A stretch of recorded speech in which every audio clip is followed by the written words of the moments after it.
it's going to be very, very challenging to do data science in those languages.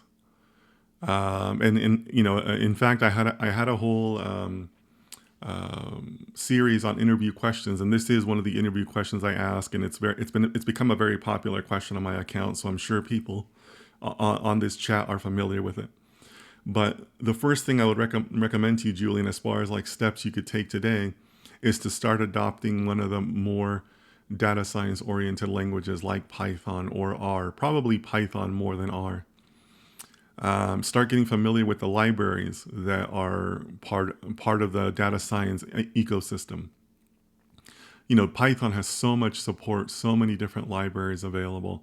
So I would go ahead and start familiarizing yourself with that. Even if you're not doing data science projects, there's still a lot of value to working with Python as a language and getting familiar with those libraries, understanding the structure of Python programs, because it can be quite different when you're coming from such structured languages like Java and C#.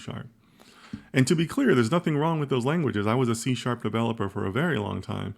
I could probably still hold my own in C#, even though I haven't done it in a while. But you're going to have to get working more with the data science languages. So that's something that I highlight to you, Julian, as far as like something you can do today.